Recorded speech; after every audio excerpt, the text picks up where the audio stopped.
அன்பானவர்களே, இந்த dot time நிகழ்ச்சியில் இந்த வரிசையில் திமிர்வாதக்காரனை 4 பேர் இயேசுவிடம் சுமந்து கொண்டு வந்தார்கள். அந்த வீட்டில் ரொம்ப கூட்டம் இருந்தது.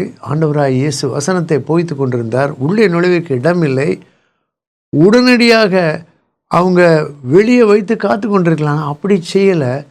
மேலே போய் அந்த கூரையில் திறப்பு உண்டாக்கி அவனை இயேசுவுக்கு முன்பாக இறக்கினாள்.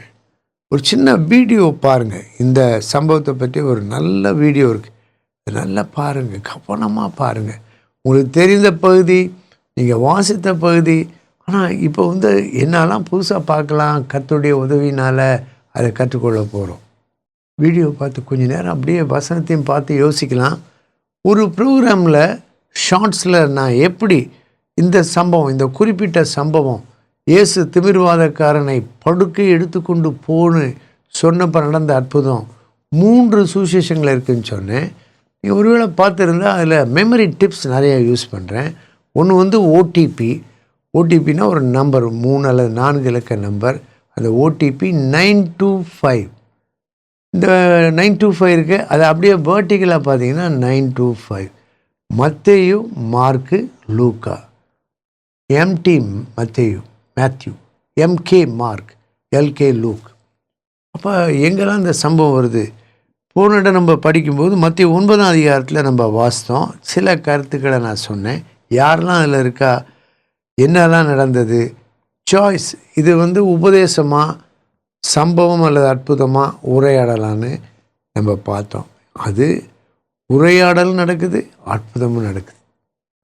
மத்தியில் 9ஆம் அதிகாரத்தில் 2ஆம் வசனம் ஒரு முக்கியமான வசனம். மகனே, உன் பாவங்கள் உனக்கு மன்னிக்கப்பட்டது. இயேசு சொன்ன வார்த்தைகள். யார்கிட்டையும் பேசலை. அந்த வீட்டு ஓனர்கிட்ட பேசலை, அங்கிருந்த மக்கள்கிட்ட பேசலை, முதல்ல வேதப்பாரர்கிட்ட பேசலை, அந்த கொண்டு வந்தவங்ககிட்ட பேசலை. ஆனால் ஒன்றுமே பேச முடியாத அசைவற்ற திமிர்வாதக்காரன்ட்ட இயேசு பேசின முதல் வாக்கியம், வார்த்தை மகனேன்னு சொல்கிறார். மகனே, உன் பாவங்கள் உனக்கு மன்னிக்கப்பட்டன. இதிலிருந்து கற்றுக்கொள்ளக்கூடிய ஒரு கருத்து என்னன்னு கேட்டிங்கன்னா, அவனுடைய பாவம் தான் அந்த வியாதிக்கு காரணமாக இருந்திருக்கும். எல்லா பாவமும் வியாதியினால் வர்றதில்லை. எல்லா பாவத்தினாலும் வியாதி வரும்னு சொல்ல முடியாது. பல வெவ்வேறு காரணங்கள் வரலாம். ஆனால் இங்கே இதை தெளிவாக பார்க்குறோம். சங்கீதம் 103 உங்களுக்கு ஞாபகம் இருக்கா? 3ஆம் வசனம், உன் அக்கிரமங்களெல்லாம் மன்னித்து உன் நோய்களெல்லாம் குணமாக்கி. அப்படி பண்ணனால என் ஆத்மாவே கர்த்தரை ஸ்தோத்திரி. இப்போ மார்க்கு அந்த சுவிசேஷத்தில் 2ஆம் அதிகாரத்தில் மத்தேயு 9:2 அந்த ரெஃபரன்ஸ் பாருங்கள். அந்த 2 அப்படியே மூவ் ஆகுது பார்த்தீங்களா? மார்க்கு 2, மத்தேயுல வசனம் தான். மார்க்கில் 2ஆம் அதிகாரம். இந்த மார்க்கு 2ஆம் அதிகாரத்தில் 49ஆம் பக்கம். திருப்பிட்டீங்களா? வெயிட் பண்ணலாம், திருப்புங்க. மேலே இருக்குது பார்த்தீங்களா? 49. மார்க் 2க்கு நேராக கீழே 5 இருக்குது பார்த்தீங்களா? 2:5 ஈஸியாக ஞாபகம் வச்சுக்கலாம். மார்க் 2:5. இயேசு அவர் விசுவாசத்தை கண்டு திமிர்வாதக்காரனை நோக்கி, மகனே, உன் பாவங்கள் உனக்கு மன்னிக்கப்பட்டது என்றார். இப்போ மார்க் 2:5 இருக்குது. மத்தேயுல உள்ள வசனம் மார்க்கில் அதிகாரம், மார்க்கில் உள்ள வசனம் லூக்காவில் அதிகாரம். பார்த்தீங்களா? 925 ஈஸியாக ஞாபகம் வச்சுக்கலாம். 4 பேர் ஒருத்தனை தூக்கிட்டு வந்தாங்க.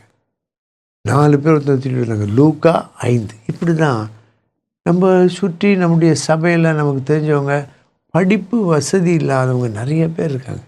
அவங்களோட இந்த மாதிரி ஒரு வேதாகம உரையாடல் கதையை சொல்லி அவங்க மனசுக்குள்ளே அதை நீங்கள் பொருத்தி வைக்கலாம். இது ஒரு முக்கியமான ஊழியம். இதன் மூலமாக நிறைய பேர் சீஷராக்கப்படுவாங்க.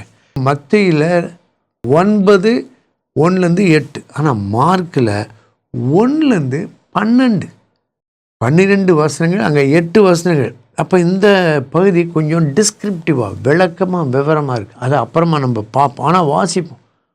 உங்கள்கிட்ட தயவாக கேட்குறேன், என்னன்னா என் கூட சேர்ந்து தயவுசெய்து சத்தமாக வாய் விட்டு வாசிங்க.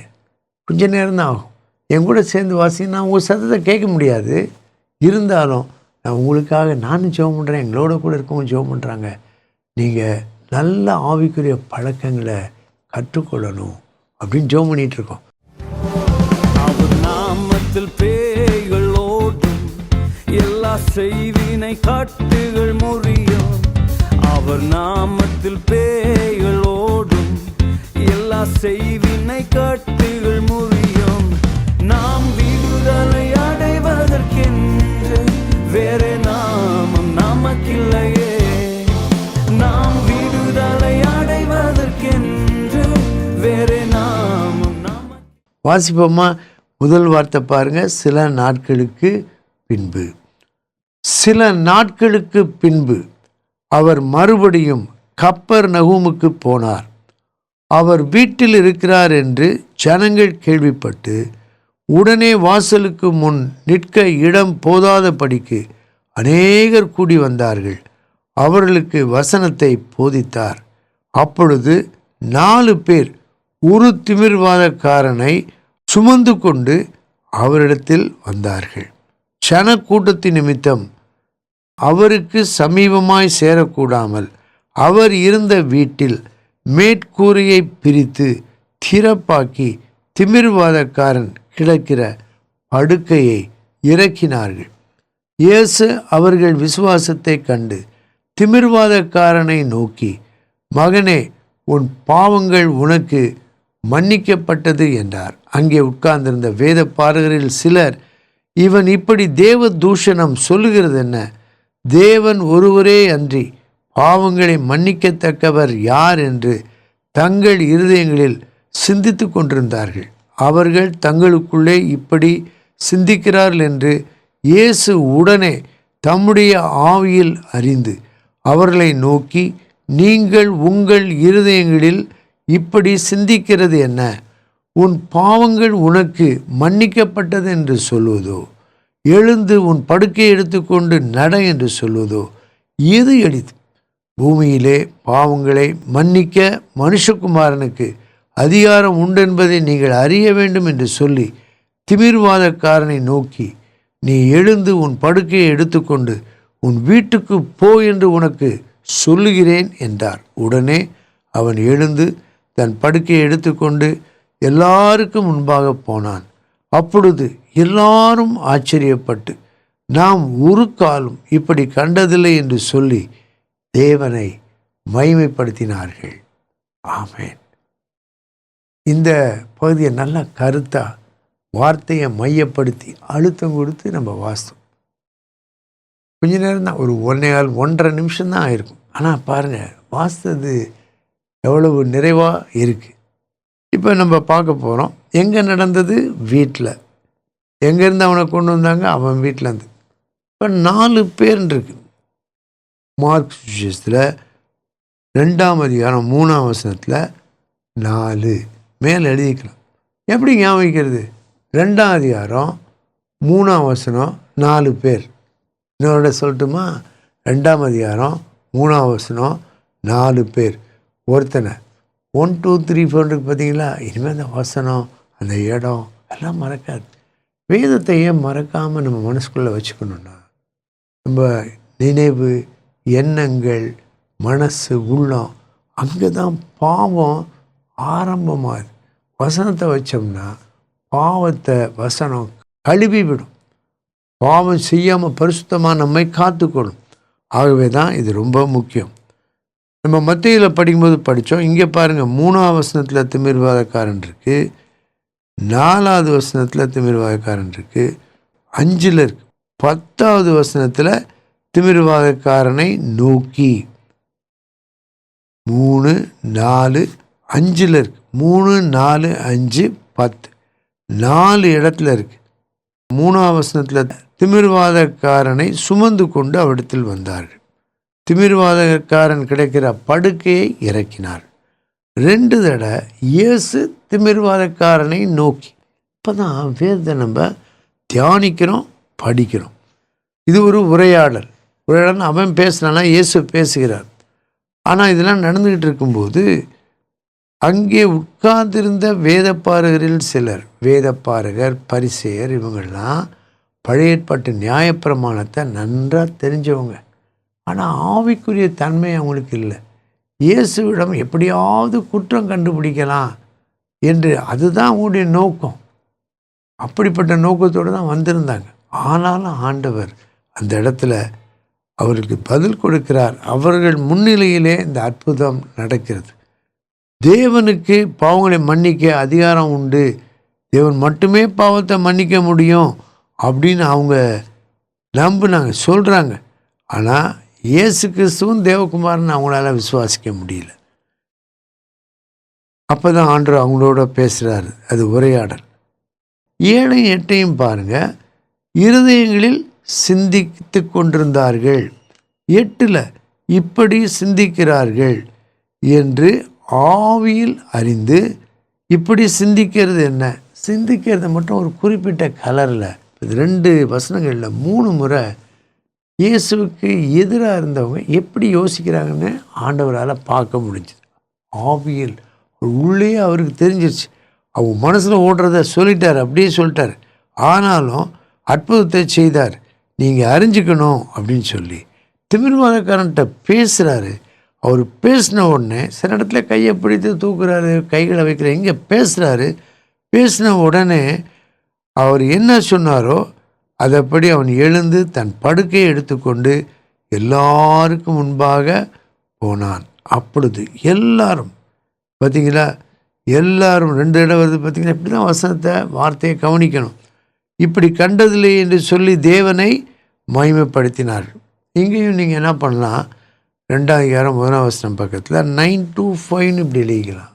MT MK LK மத்தேயு மார்க்கு லூக்கா. உடனடியாக உங்களுக்கு அந்த ரெஃபரன்ஸ் வந்துடும். பாவங்களை மன்னிக்கிறத பற்றி 4 இடத்துல, 5 வருது, 7 வருது, 9 வருது, 10 வருது. அது மார்க் பண்ணியிருக்கு பார்த்தீங்களா, ஒரு எல்லோ கலரில். மன்னிப்புக்கு ஒரு சிம்பிள், கலர் சிம்பிள் நீங்கள் யூஸ் பண்ணலாம். என்னென்னா ஒரு பிளாக் இன்டு மார்க், கருப்பு கலர், அது பென்சில், டார்க் பென்சில், அதை சுற்றி ஒரு ரெட் கலர் சர்க்கிள் பார்க்குறீங்களா. பைபிள் பேஜும் பார்க்குறீங்க, எப்படி குறிக்கலான்னு பார்க்குறீங்க. குறிக்கும்போது பைபிளோட நல்லா நம்ம இன்டராக்ட் பண்ணுறோம், வேதத்தோடு நம்ம கலந்து யோசிக்கிறோம். இப்போ மறக்கவே மறக்காது. மத்தேயுலையும் லூக்காலையும் கூட அப்படி நீங்கள் குறிச்சிக்கலாம். மன்னிப்பு, பாவம், இயேசுவின் இரத்தம் அதை மூடுகிறது. இயேசுவினுடைய மன்னிக்கும் தயவு அதை மூடிக்கொள்கிறது. அவனுடைய பாவம் மன்னிக்கப்பட்டது மட்டும் இல்லை, அதுக்கு அடையாளமாக எந்த படுக்கை அவனை சுமதிச்சோ அதை தூக்கிட்டு அவன் எல்லாருக்கும் நடந்து போகிறான். யோசிச்சு பார்க்குறீங்களா, எவ்வளோ தூரம் போயிருப்பான். இந்த 4 பேரும் சந்தோஷமாக போயிருப்பாங்க. எவ்வளவு சந்தோஷமான காரியம்.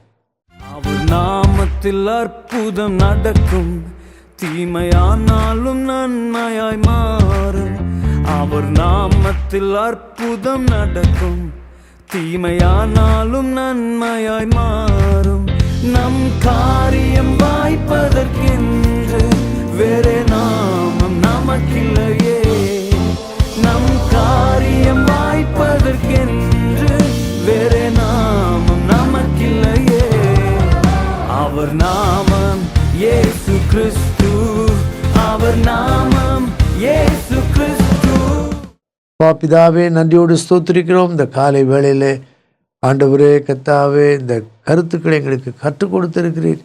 ஸ்தோத்திரிக்கிறோம், நன்றி சொல்கிறோம். அநேக அற்புதங்கள் இது போல உலகமெங்கும் நடைபெறட்டும். தேவையில் உள்ளவர்களை பாரத்துள்ள செபம், பாரமுள்ள செபம், பாரமுள்ள ஆத்தும தாகத்தோடு மக்களிடம் கொண்டு வர, அவர்கள் குணமடைய, பாவங்கள் மன்னிக்கப்பட, இயேசுவின் நாமத்தினால் இப்படிப்பட்ட அற்புதங்கள் நடந்து ரட்சிக்கப்பட நாங்கள் மன்றாடி செபிக்கிறோம். இந்த நாள் அநேகருக்கு சுகமாகும் நாளாய், மனம் திரும்பி பாவங்கள் மன்னிக்கப்படும் நாளாய் அமையட்டும். இயேசு இரட்சகர் மூலம் கேட்கிறோம் பிதாவே, ஆமென்.